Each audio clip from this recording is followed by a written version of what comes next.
Intinya adalah paham hakikat dari sholat khusyuk itu apa. Intinya itu ya. Kalau dia belum paham sholat khusyuk itu apa sih? Dalam definisi yang diberikan oleh banyak masyarakat yang ikut pelatihan sholat khusyuk, yang bayarnya lumayan mahal itu, di masjid, salah satu masjid dekat kami, ada beberapa jamaah yang mengikuti forum ini. Ya, dari studio ANB Channel mungkin ada 500 meter, nggak sampai ya, kurang lebih 500 meter. Dan saya punya kajian rutin di situ setiap Selasa pagi, setiap Kamis pagi. Di masjid ini banyak sekali jamaah yang pernah ikut forum itu sholat khusyuk.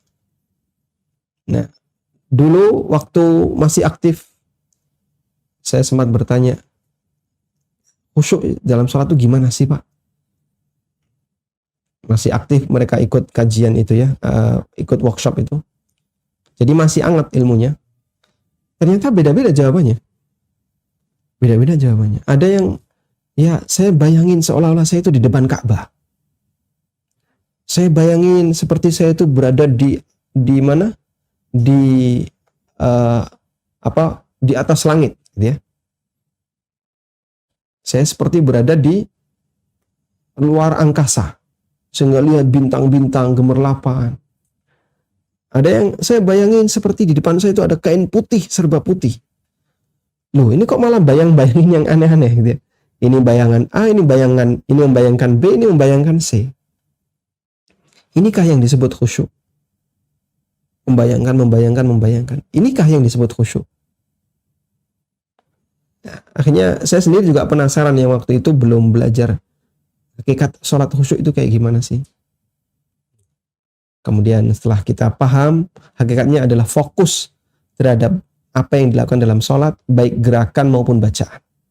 Dengan merenungkan dua-duanya.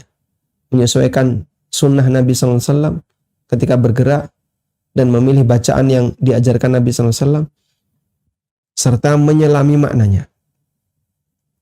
Nah, bagian yang ketiga ini mungkin perlu belajar bahasa Arab. Berarti Pak masih lama dong kayak gitu. Kalau mau belajar sholat khusyuk kan belajar bahasa Arab dulu. Nah, saya buat yang lebih praktis hingga terbitlah buku tafsir sholat. Itu latar belakangnya adalah biar para pembaca bisa lebih fokus apa yang Anda baca, tolong pahami maknanya dan tafsirnya yang sudah kami sediakan, sehingga pengantar belajar bahasa Arabnya bisa dipangkas di sini. Cuman kan menghafalnya jadi lebih banyak. Kemudian yang kedua adalah paham bahasa Arab. Ini juga penting.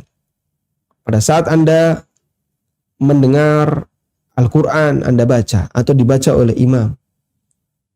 Imam baca apa? Oh, cerita tentang Musa, cerita tentang A, tentang B, atau imam membaca hukum-hukum ini.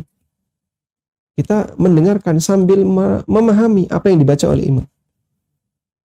Dan itu akan lebih terasa sholatnya. Wallahu a'lam.